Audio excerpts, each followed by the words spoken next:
Welcome to Future of Flushing. I'm Vito Calisi. With me, as always, is Jonathan Barron. And today on the show, we have with us Sam Dykstra. He's a writer for MLB Pipeline, host of the show before the show, Major League Baseball's official minor league podcast. And you could follow him on Twitter at Sam Dykstra, MILB. Sam, dude, thanks so much for joining us. You know, we obviously use your writings and use your rankings to help us throughout the year. And we're excited to have you on today, dude. Yeah, thanks so much for having me. So, Sam, before we start talking about Mets prospects, and there were just 10 announced who were going to be joining the team, invited to Major League Camp, we wanted you to kind of set the table here and explain to listeners exactly how you guys come up with your lists. Obviously, there's different rankings all over, but what exactly goes into the lists? What are the main things you guys consider when you're building these top 30 and top 100 lists? Yeah, I mean, the rubrics for these things can get super complicated, right? As you can imagine. The North Star that I'm always looking for is highest major league impact and likelihood of major league impact. We talk all the time about guys having high ceilings but low floors. How do you kind of mix and match that? I'm always looking to rank these in terms of who do I think is going to be the most valuable major league player someday, and the likelihood that they'll get there. So sometimes you're looking at a guy who can throw 102 miles an hour but doesn't know where it's going. Like, feels like a guy like that should be on the list, but you know, as the walk rate continues to climb, you drop him off. It's a whole balance of stuff. The way I normally work, I sort my organizations into tiers, and then I send that out for feedback and say, you know, listen, these bite-sized tiers are just so much easier to digest and look at who should move up, who should move down within the tier. And then I look at it tier by tier. So it's a lot of industry feedback. It's a lot of just experience in the game, what works, what doesn't, what skill sets translate, what don't. And there's no golden list. I think that's one thing a lot of people should try to realize and understand. There is not somewhere on some mountain like the ultimate Mets top 30 that we're all trying to achieve. We're all just trying to use our own formulas, our own experience, our own knowledge, and the feedback that we get to get as close to perfect as we can. But we know that that's never going to happen. So, you know, you just try to bake as much information into these as you can. Sam, what would you say is the biggest difference, or if you think there are any, like, what are the biggest differences between, say, the four big rankings of you got MLB Pipeline, ESPN, Baseball Prospectus, and Baseball America? What should fans be looking at each list for differently, if there is any? Yeah, I can't really speak to everybody else's lists and how they do them. I mean, I'm sure they have their own processes and their own ways of going about it. The only thing I'll say about that, though, is I encourage people to read other lists. Like, don't treat ours like it's the only one. I love it. I know how much work gets put into these, and I 110% endorse what we put out. But if you're looking to be a fan who's showing up to a minor league park, like, read as much as you can. Like, be as educated as a fan as you, because we're going to disagree on stuff. And it's not us disagreeing on stuff because, like, I have different information than a different person. These disagreements are happening in front offices across the game. So the places that we all differ in, those are happening elsewhere. That's not just us versus BA versus ESPN versus Baseball Prospectus versus Fangraphs. All these discussions are happening in front offices all the time, and we kind of reflect that landscape. So I appreciate that there are some differences. You know, you're always trying to, at least I'm reading up that stuff and just trying to see maybe what we're missing or what I have that they don't. But I encourage people to read as much as they can about prospects and start with us, but like expand out from there. Well, knowledge is power. And you talked about all the work that goes into what you guys do and the knowledge that you inform fans with. And I've got to imagine, Sam, that the summer months, especially after the amateur draft in July, then you have signing day in August, and then you've got the trade deadline where all of these big name prospects are going left and right. And it's just totally shaking up all the hard work that you've done. So can you talk a little bit about what those summer months are like, and then also what fans should consider when maybe their team acquires a player and they go to check a ranking and they scratch their head and they say, well, it looks like we got ripped off, but just wait, because when these updates are made after this period, the players is held in much higher regard. Yeah, that is one thing I will say we do at MLB Pipeline is that we do, after a trade, we slot in the guy at where we think he would be today. So some of these trades, and I'm sure we're going to talk about him later, like Marco Vargas last year. In the Miami Marlins system, I remember that trade for David Robertson went down. I bumped him into the top 10 for the Mets. And Jim Callis, who does our Marlins list, was like, giving me feedback on that and just saying, hey, you should bump him up. Listen, he was going to go higher. So that's a real opportunity. I remember one of my biggest tweets last year was saying, at the time, Luis Angel Acuna was going to be our Mets top prospect. I wanted Mets fans to know that after he was acquired from the Rangers. So, like, we'll keep you updated as best we can in other means. The list is the list. And the reason why we update it in August is just a time issue. Like, Jim and Jonathan covered the draft a lot. I'm around covering the minor leagues, going to a bunch of different cities. We only have so much time on our hands. August is when we can really dig in and get these draft picks incorporated. But we'll keep you updated one way or another on like what these acquired players have done recently, why they moved up, why they moved down, why a team sought them out in a trade. Yeah, last year when John and I started Future of Flushing, it was funny because, like, as guys who grew up Mets fans, the trade deadline for so many other people might have been underwhelming, but for us, you could imagine it was like the most thrilling week of our lives, just texting each other back and forth every single time one of these guys came into the system, and then getting to talk to them was incredible. So, do you feel like as a fan, growing up as a fan of baseball to now reporting on the type of baseball you report on, it's so interesting to see that like switch, like that flip of the switch of like what you're looking at now versus back then? Yeah, I mean, it's kind of incredible. And it's incredible how the industry has changed. You know, I grew up a Red Sox fan in Massachusetts. And I remember one time my summer job was painting apartments and it was trade deadline day and Twitter didn't exist yet. So I'm running to my car at the end of the day, turning on sports talk radio, finding out the Sox traded for Eric Gagne. And that was the big deal. Like, that's how we learned about it. You weren't getting, oh, they're in discussions and all. It's like it happened when it happened. And now things are building. And also, when a trade happens, my mind doesn't flip to, oh, who'd they get? What does this mean? It's automatically what prospects are involved and where do I have to slot them in? You know, one of my lists are the Padres lists, or is the Padres list. So when they did the Juan Soto blockbuster at the deadline in 2022, the rest of baseball Twitter is freaking out and being like, oh, this is such a cool trade. Like, what does this mean? I'm trying to find 5 Padres replacements because they just shipped out much of their best farm system. So it's interesting to see it from that way. But it also is cool to become that resource that I sought out when trades used to happen. You know, when somebody was traded for Eric Gagne or some of the other big deadline deals of the past, like, who is this guy? Now I kind of know that, and I love bringing that information to people. That's really funny, the Eric Gagne story you tell. I have a similar story. Back in '04, I would go to sleepaway camps during the summer, and they would give us 3 phone calls every summer, and I would always make one with my dad on July 31st. It was every single year. So I remember I found out that the Mets had acquired Oliver Perez, which I was pumped up about at the time. I was a big fan of his when he was in Pittsburgh. Now, Vito mentioned all the exciting players the Mets acquired at the deadline last year. So let's talk about some of those guys because a couple days ago, we're recording this on Friday, the Mets announced that they were inviting 10 players to Major League Camp. And a lot of those guys are guys we've talked about right here on this podcast. So let's start with, I think, what was the biggest trade last year. And that was the Justin Verlander deal being shipped out and the Mets acquiring both Ryan Clifford, who we'll talk about in a little bit, but also center fielder Drew Gilbert. Give us your overall thoughts on Gilbert. Yeah, Gilbert, you know, and I wrote this in our write up on MLB Pipeline, but like every time you talk to somebody about how Drew Gilbert plays, it's like he's a player with his hair on fire. The guy is always going 110%. He's flying into walls, and that's hurt him in the past. Like, he hurt his elbow flying into a wall at one point. But he's always going to go hard, and that's something he did at Tennessee. It's something he did in the Astros system, and it's something he did for that Binghamton team that made the Eastern League postseason last year. He's just a real catalyst at the top of the lineup. He has speed. He has a little bit more power than you would think out of somebody his size at 5'9". It's at least average power. A comp I get a lot, and I don't normally love comps, but this one kind of fits, is like a Brett Gardner type. But I think his arm is better than Brett Gardner's was. So he's just a guy who, like, you want that energy in your lineup as much as you can get it there.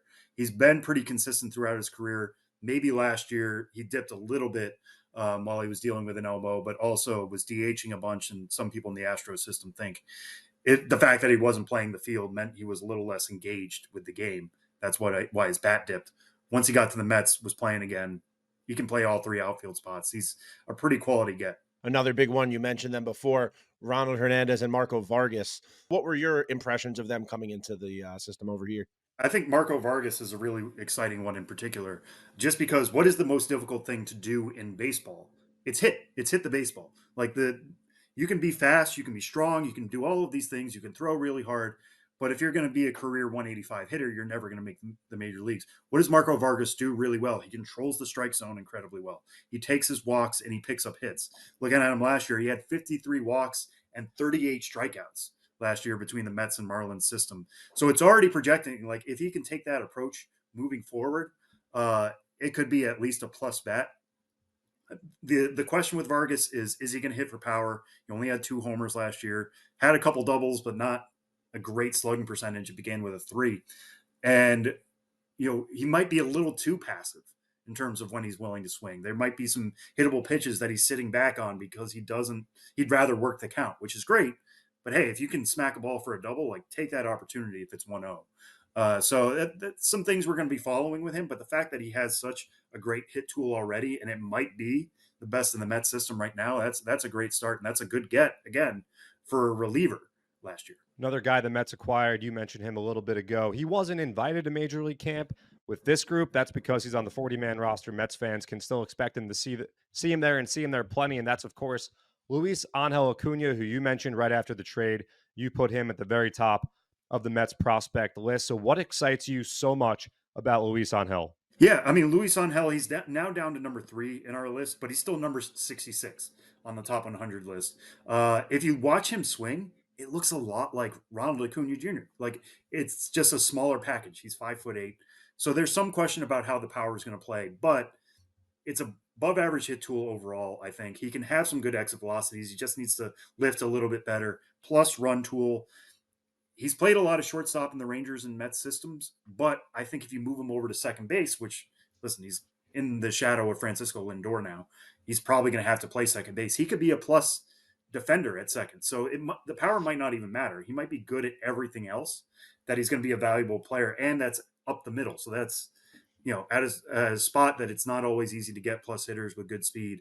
Luis Angel Acuna could be that for the Mets. Now to talk more about some of those players that we mentioned are invited to camp that didn't come over in acquisitions. One player that we've talked about all season, talked about all of last season, and we're super excited about is Dom Hamel.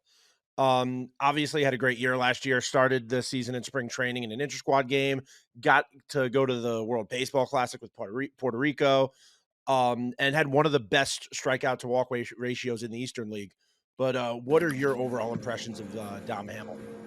Yeah, Dom Hamel, it's going to be interesting to see what kind of comes of him, because he's always been a real spin king. And I remember talking with him about this last year.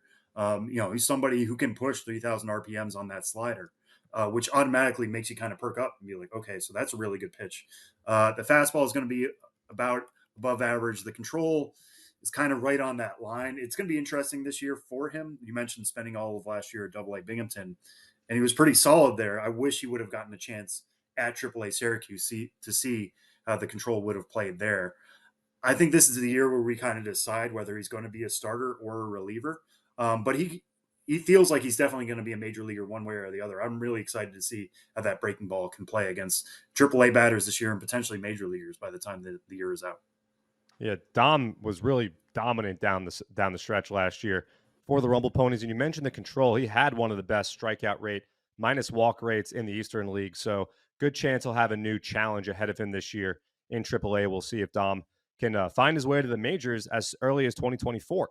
Another guy who pitched with Dom for the Rumble Ponies last year, a name that many Mets fans have come to know over the last year, and that's because he had an incredible breakout season that's put him in top 100 company, and that's Christian Scott, the former Florida Gator relief pitcher. What are your thoughts on Christian Scott entering 2024? Yeah, Christian Scott was one of the most fascinating pitchers to follow last year, because coming out of Florida, he was only a reliever. That rotation in Gainesville was incredibly loaded, especially for the college level, and there's only so many spots to be a starter. So they pushed him into relief. The Mets drafted him, hoped he would be a starter, kind of happened in fits and starts. But last year, he led all minor league pitchers who had at least 80 innings in WHIP, K to walk ratio, and FIP. And he only had a 3.6% walk rate. Now, why did that happen for Christian Scott? He moved from a 2-seam fastball to a 4-seam fastball, and instantly, like basically instantly, had special command. He knew exactly where it was going. He could stick it. He could fill up the zone. I think the strike rate on his fastball at AA was north of 70%. I mean, when you are throwing it that pinpoint, it's a pretty good pitch. It's 93 to 97 miles an hour as it is in terms of velo, but that makes it play up so much more if you are always living on the black and limiting walks the way he did. He's had a good slider dating back to college. I think the changeup took a nice step forward last year, so he's got 3 average to above average pitches now, plus that bordering on plus control. Christian Scott, I mean, probably should have been in AAA at the end of last year if Binghamton wasn't going for an Eastern League title. And I fully expect him to be in Queens this season at some point. It could be as early as the first half whenever the Mets rotation really needs help.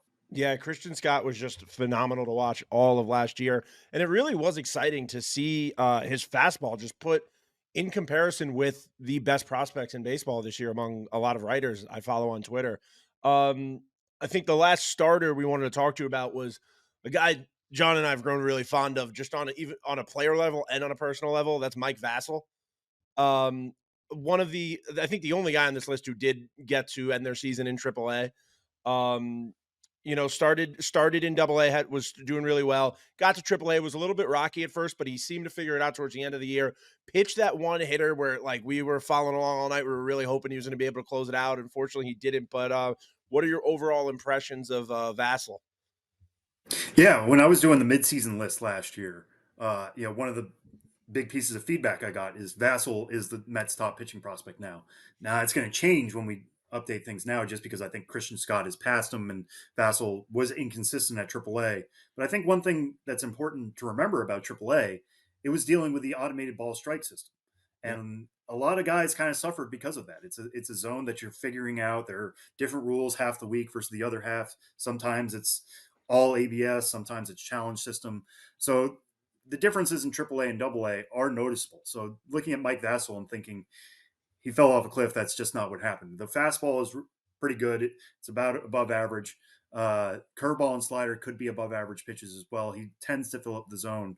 He's definitely part of the Mets rotation discussion now. I know I said Christian Scott could make his debut in the first half. Vassel's probably ahead of him in that depth chart for now, just because of his AAA experience. Mike Vassel is definitely in that conversation to be a potential number 4, number 5 starter by the end of the year this year.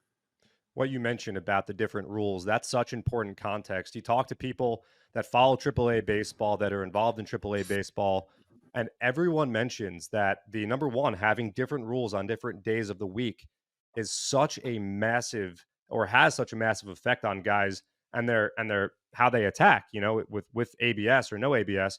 You're not fooling an umpire with a pitch on the black. You need to throw a strike. So it's definitely something fans need to consider. But Mike Vassel had a very good finish to the season in Syracuse. So that was, of course, very encouraging after, like Vito mentioned, his semi-rocky start. But there are certainly reasons for that. Now, there are a couple relievers that are going to be joining the Mets in spring training. One of them is a lefty, Nate Lavender, who went to the University of Illinois, and he was really one of the best relief pitchers in the Mets system last year. Talk about Nate Lavender if you can. Yeah, Nate Lavender is really interesting to me. And I was having a conversation with somebody the other day, and it's basically accepted in Mets camp at this point that he's going to be a major league reliever this year. He very well could have been at the tail end of last year, given how he finished things. The interesting thing for me with Lavender is I remember I wrote him up the first half of the season as a Mets replacement, and his changeup was really, really good. I mean, it was like a special changeup, and he was able to really limit damage against right-handers because of it. And then as the season wore on, he was throwing more fastballs and sliders. And I think I have to double check on this, but my personal theory is that he was a guy who was like, I know my changeup's good. I need to prove that my fastball and slider can be major league quality so I can push through to the majors. And then when I get there, I'll spam my changeup. I don't need to prove that right now. I need to prove I can do the other stuff. So the fastball and slider played pretty well. He was effective with those 2 pitches late on. I would like to see him go back more to the changeup, just play into that strength if it's a plus pitch like I think it is. But yeah, Nate Lavender has definitely become an interesting name. Yeah, 2.57 ERA at the AAA level. And of course, you love to see lefties that can get outs even when they don't have the platoon advantage. Now, on the other side, of course, Lavender lefty, you've got Eric Orsi, a right-hander from the University of New Orleans. Spent all year with AAA Syracuse last year. Biggest thing that fans should know about Eric Orsi, in case they don't know, Eric Orsi has defeated cancer not once, but twice, and he's a darn good pitcher as well. He's got an interesting pitch mix himself. Fastball that averaged 94 last year. He's got a splitter too and a slider. It's that splitter that I think he just throws a lot of. Looking at some of the usage on it, he was throwing it 62% of the time. In September, he was around 40 to 50% earlier than that. So he just, again, kind of like with Nate Lavender, he has that off-speed pitch. He leans into it in a way that Lavender doesn't. But if he can get back to that splitter and just leaning into that, and we're seeing a splitter revolution now in the game as other guys are leaning into that as well. So if he already has that pitch, he can still grow from here. One person that has not fallen off at all that we've talked about nightly on our show was one of the most, I think, exciting prospects to watch in baseball. That is Jett Williams. Jett Williams last year, the way we put it, I mean, obviously, like the numbers are, his OBP was close to 500, but John and I were just trying to give it into the simplest way to fans of this guy is getting on base half of the time. Like, it's crazy to watch somebody play the way Jett Williams plays. Just what is, I want to know, like, first of all, like your report on Jett, like we're talking about, but also have you had fun, like we have had fun, like just watching Jett Williams play baseball? Well, I got to say, one of my favorite things about Jett Williams is that his name is Jett, and then he stole 45 stolen bases. Like, that's just so perfect. Talk about nominative determinism. The fact that his name Jett and is a fast ball player. Yeah, he's a lot of fun to watch. It was really interesting to see how they pushed him starting out the year at single A, moving to high A, and then fitting in with that double A team. And the fact that he was rubbing elbows with Drew Gilbert, Luis Angel Acuna, and all these pitchers that we've talked about, I think is really special. The fact that he was doing that 1 year after playing high school ball. He's just a guy who does not expand the zone whatsoever. That's why you're seeing that on base percentage that's in that 420 range so far. That's really special. He walked 100 plus times, which is just not something you see out of a teenager. A lot of these guys get a little too jumpy. They're trying to prove themselves. He was like, listen, single A, high A, these guys don't have the control yet. Why am I going to make their jobs easier? So the average, if you're just looking at like his 263 average, you might think that's not great. He is a potential plus hitter with that speed is really interesting. He's got more power in his frame than you might expect for a guy who's 5'6". What I think is going to be the interesting thing for Jett Williams is like, where does he play? Because Luis Angel Acuna, like we said, is probably moving from short to second because of Francisco Lindor. Jett Williams has played both short and center and might be mixing in some second at some point as well. The speed is what you're excited about. Like, he can cover lots of ground, and I would really like to see him play more center field to utilize that speed. But so far, the offensive profile has just been so exciting that the fact that we are having to have this conversation about Jett Williams when he just turned 20 in November is an exciting one. And it's funny that you bring up the 45 stolen bases because when we spoke to Jett at spring training, Jett would be, if you spoke to Jett, he would probably be disappointed with the 45 because Jett told us his goal for the year was 70 stolen bases, which we were visibly shocked at that goal that this young dude was telling us in the backfields of Port St. Lucie. And then, started off a little slow, but as the season went on, John and I were just wondering, like, at a certain point we were thinking if things really go right, he might be able to get close to that 70. So the 45 was still impressive, but it is funny that it's still not even the level that Jett wishes it was at. Yeah, I mean, we're living in the time now of the stolen base, right? Like, there were multiple guys in the minor leagues last year who stole 90 bags. Now, Jett Williams is not as fast as Victor Scott II, but guys are more willing than ever to try to turn a single into a double by stealing second. And I think the more confident he gets in that speed, the more of a green light he has to push the envelope. So I'm not going to predict 70 stolen bases for anybody outside of like those true 80 grade runners, but hey, I wouldn't be shocked if he gets there. Yeah, nothing Jett does shocks us. Jett actually, for those who don't know, did play in a Major League spring training game last year, laced a double that was against the Cardinals in Jupiter. So Jett has had a taste, but it'll be great for Mets fans to get to see him even more. Another one of the guys, like you mentioned, Sam, the Mets are so rich with talent up the middle. You talk about Luis Angel Acuna, Jett Williams, Drew Gilbert in center field. And there was another player drafted in that same first round as Jett Williams in 2022, and that's catcher Kevin Parada. Parada will also be joining Major League Camp. He was there last year as well. Kevin displayed a lot of power in his first full year of pro ball. He hit 14 homers over 105 games. So, Sam, what's your outlook for Kevin Parada this season? Yeah, I think if you're Kevin Parada, I mean, he dealt with some injury issues last year that may have limited him at times between Brooklyn and Binghamton. The power certainly played. Like he was still an above average high A hitter. Didn't necessarily take off the way people hoped, but listen, the first full season is a long season. He is just still 2 years removed from being one of the best performers in all of college baseball. So if you're the Mets, you know that's still in the tank. It's how do we get there? But the power is there. So at least there's something to build off. He has that little bit of experience in Double A. How is he going to adjust with that and still work on his defensive work behind the plate? Because catchers have a demanding job. That's the next thing too, is like being able to catch 100 plus games a year. So there are challenges ahead for Kevin Parada, but again, he does have that base of success. So he knows what it looks like and what it can take to get back there. And with Kevin behind the plate, that'll be fellow backstop Hayden Sanger. Now, for Mets fans that don't know, Sanger took home some hardware last year. He was the Mets minor league platinum glove winner. So an outstanding defender. And Sam, they do say that catching and throwing with your left hand, the two quickest ways to the big leagues. Yeah, I mean, Hayden Sanger, defense has always been his calling card. I mean, he dropped off the top 30 a few years ago, but it just seems like guys love working with him behind the plate. He works with pitchers really well. He frames really well. He throws really well. So, when you're looking at invites to Major League Spring Training, there are a lot of pitchers who need catchers, who need somebody to work back there.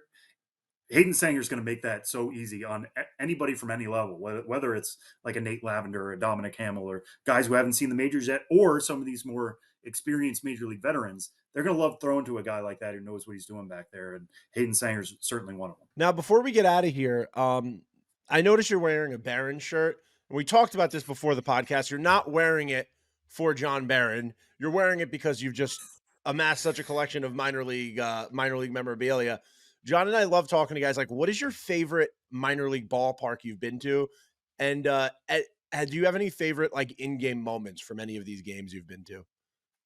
Oh man, that's a good one. And to be clear, we're not talking about play on the field. We're talking straight like minor league baseball antics. Oh, I mean, I could go for an hour. In fact, I do, right? Like, that's why I have my other podcast is talk about minor league antics every week.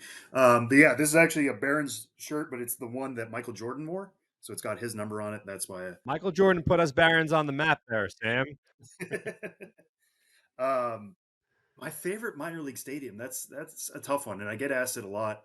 Honestly, one of my answers for this is always whatever minor league stadium is closest to you. So for me, that's Brooklyn, and I also think Brooklyn is one of the most unique in minor league baseball, being right there on Coney Island, right there on the beach, with all the amusement rides going on beyond the fence. I mean, surprise fireworks, not as always did in. Yeah, there's fireworks. It's such a unique atmosphere, and they do such a good job down there between leaning into Nathan's hot dogs or doing Seinfeld night, which is one of the. I still haven't been. That is a goal of mine for 2024 is to go to Seinfeld night. So Brooklyn's certainly up there. Close to my heart, Worcester's Polar Park, the AAA affiliate of the Boston Red Sox. Worcester is nearby where I grew up. It's where my nephew and all my nieces were born. It's where my sister was born. So having a team that's like in essentially my hometown backyard is really neat. And they've done a good job with that. They have the blue monster in right field instead of the green monster in left. So like any little touches you can put on that. I know there are various green monsters across the minor leagues, but that one's pretty cool to me. Some other ones that I want to shout out real quick. Hodgetown and Amarillo. If you want to see some offense, get yourself to Amarillo, Texas. The wind really blows out there. Guys have hit 500-foot homers. Wow. These are guys who are like legit sluggers. They're not just lifting it and watching it sail. But you can get some 14 to 13 run games there. And it's pretty good. And it's a nice walkable concourse. They did a really good job of like leaning into the Texas aesthetic. So I recommend Amarillo as well. Sam, you mentioned left-handed hitters hitting the ball in Brooklyn. There was one guy that we did not bring up, and that's Ryan Clifford, who he has hit some balls in his short time at Brooklyn that left-handed hitters usually do not hit. I'm talking about the sandbox out in right center field. So where are you on Ryan Clifford? He's very young, but he displayed some of the best power, especially amongst guys his age in 2023. Not to get off topic from the fun minor league antics. No. That's totally fine. I love talking about Ryan Clifford. Yeah, 24 homers last year. That was tied for second most among minor league teenagers. So we know the power can play.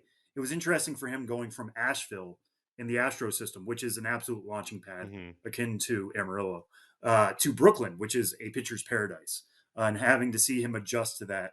It'd be interesting to see what happens if he goes back to Brooklyn to start out this year. But yeah, it's legit left-handed power.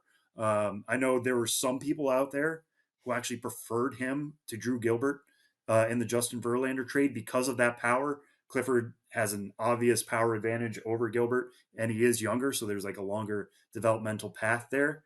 I think the thing to watch with him is like, where does he end up defensively? He's not a great runner. He can maybe play a corner. He's got a decent arm. Both the Astros and the Mets have played him at first base. If he ends up there, he still has the power to make it work. And if he's already starting out, like I said, with 24 homers, it's at least 30 homer upside, and that's got to be exciting. Yeah, Clifford, of course, a very exciting prospect. You check out any prospect list, and Ryan Clifford, very highly regarded. Now, back to the minor league antics, Sam. I'm gonna catch you here with I'm gonna throw you a changeup when you're looking for a fastball. What is your Mount Rushmore? Vito and I are huge Mount Rushmore guys. What is your Mount Rushmore of minor league nicknames? And the caveat is it's got to be like a full-time name. It can't be the Jersey Diners or the Pierogies or the the shortcakes or anything like that. We're talking full-time minor league club names. Boy. You're trying to get me in trouble now, right? Like that's what this is. Well, I guess you might get teams. You only got four. You only got four spots. So I don't want anyone to be mad at Sam. I only got four spots. Don't be mad at Sam here. No, I don't think there are fans that are going to be mad at me. I think there are going to be teams that are going to be mad at me, which is a whole different atmosphere. I will go. The first one that came to mind was the Fort Wayne Tin Caps. I love the Tin Caps general look. I love the name because it's a thinker. You have to think about it for a second. It's a Johnny Appleseed. Like it's in honor of Johnny Appleseed. They have an apple with an actual tin cap on. So that one always comes to mind for me because I don't think a lot of people talk about them in this conversation. I have to go with this one next because it's one of the most popular. And every time I bring it up, even to my like non-baseball loving friends, they're like, that team exists. It's the Rocket City Trash Pandas. The fact that it's 4 words, Rocket City. It's not just Huntsville Trash Pandas, Rocket City, and then Trash Pandas. And then everybody asks, what's a trash panda? It's a raccoon. So put that one next. I love the Montgomery Biscuits. That's another favorite of mine. Heck yeah. Yeah. They're just one of the overall best looks in minor league baseball and really speaks to what minor league baseball should be to me. It's just super fun. You look at the logo. It is a biscuit. It's got a pat of butter for its tongue. Like, let's not overthink this. He's not swinging a bat. He's not trying to do anything special. He's literally just a biscuit. They did a throwback look a few years ago in honor of Forrest Gump that is like a retro biscuit that I so want to be their main logo now. It looks like straight off a diner menu. It's a biscuit. It has a bat over its shoulder, but it's got a little hat on. It reminds me of like Big Boy diners, very, very much so. So that's my next one. The fourth. I'm looking at a list now. I'm trying to think. All right, one Sam, more. I know. I'll let you think. We'll let you think. We'll give you a couple seconds. We also love the Trash Pandas, and I'm digging the fact that you're going Fort Wayne Tin Caps, Indiana University guy here. So anytime we can mix the great state of Indiana in the program, we love to do that. Vito rolls his eyes and says, John, stop talking about Indiana. Every interview, anytime you can bring up Indiana. Sam, we're getting ready for some spring training content, and this guy called me up and was telling me how badly he wants to do Indiana-based content with players. Well, there's one player in particular who played his college ball in Indiana institution. He played in Terre Haute. I know, yeah. Now, I know that this is not a minor league baseball team, but one indie team that I want to give a shout out to is my personal favorite in general, and it's the Rocky Mountain Vibes with their mascot Toasty is my favorite by far. Sam, I spent months because the hat you couldn't get anywhere. I spent months going on eBay every single day, looking up the vibes, just trying to get a hat. And I finally got one. And it's one of my go-tos. Yeah, I mean, they did a tremendous job. That's the former Colorado Springs Sky Sox, who now compete in the Pioneer League, which is independent. But they really knocked that whole idea out of the park for that area of the country. There's a lot of excitement there, and then around the globe. Every once in a while, I feel like I see a Vibes hat, which is pretty neat to see in the wild. All right, my fourth one. I guess I'm going to stay local with this one. I'm going to go with the Hartford Yard Goats. Okay. Just again, like it's a name you bring up to anybody, no matter whether they know ball at all or not, and they're like, what does that mean? Why? It's kooky. It gets your attention, and that's the whole point of a team name, is that it should get your attention. There are some other cool ones out there, like Brooklyn Cyclones is so perfect for Coney Island. I actually really like the Rome Emperors that came out this year. Yeah. I don't know if you guys have seen that. It's a former or it is a Braves affiliate, but they used to be the Rome Braves. Now the Rome Emperors. I'm going to allow that to like grow on me a little while longer, but that's got some high upside. And again, going back to Amarillo Sod Poodles. It's just such a fun name to say, and another one you got to look up. Like, what is a sod poodle? It's the most fun part of minor league baseball, and the specialty names are obviously great. Like, I forgot which team it is. I think it's Fresno, maybe, but the Angry Nonas or the Fighting Nonas, and their logo is a grandma with a wooden spoon screaming on specialty nights. The Jersey Diners just came out. I mean, it's minor league baseball is so much fun. And we've John, I'm going to bring up the Akron game because it's my favorite thing. But John and I were watching a Blade Tidwell start one day, or was it Christian Scott? It was Christian Scott. We were watching a Christian Scott start one night, getting ready to do the podcast. And obviously on the MLB app, you get to watch all of the in-game features of the minor league baseball games. And we were fortunate enough to watch the game Mail Carrier or Dead. And do you have any idea what this game would be, Sam? Mail Carrier or Dead? That was the game. Mail Carrier or Dead. Is it just like the names of mail carriers and you have to figure out if they're like a dead person or somebody who's actually in the community carrying mail? They would show you a picture of somebody and they would go, is this person a mail carrier or is this a dead person? So they showed Cliff from Cheers. That's a mail carrier. And then when we thought it took a really dark turn, was they threw Betty White up there, and it felt like she didn't die recent enough. She didn't die long. I also don't know her to carry mail. Yeah. So she was dead. She would go into the dead category. Yeah. It was startling. Although Akron Rubber Ducks, that's one of my favorite team names, but then they went ahead and they did that. So I'm curious to see if they run it back in 2024 or not. Let's just put it this way: the minor league season is very long. And these teams have to come up with a lot of things on a random Tuesday, Wednesday night in July to get people's attention. If we're talking about it here in February, they kind of did their job. That's a little morose, but like it worked. Shout out Akron Rubber Ducks. So we are talking about February. We've never forgot it. Well, Sam, thanks so much for joining us on the podcast today. Like I said before, Sam Dykstra is a writer for MLB Pipeline. He hosts He hosts Major League Baseball's official minor league podcast, The Show Before the Show. You can follow him on Twitter at Sam Dykstra Minor League Baseball. And you'll see those Met rankings coming out in the next month, and then you'll know who to tweet at. Yeah, I welcome all engagement with the list. So any debates anybody wants to have, we can have them in a month. Thanks so much for having me, guys.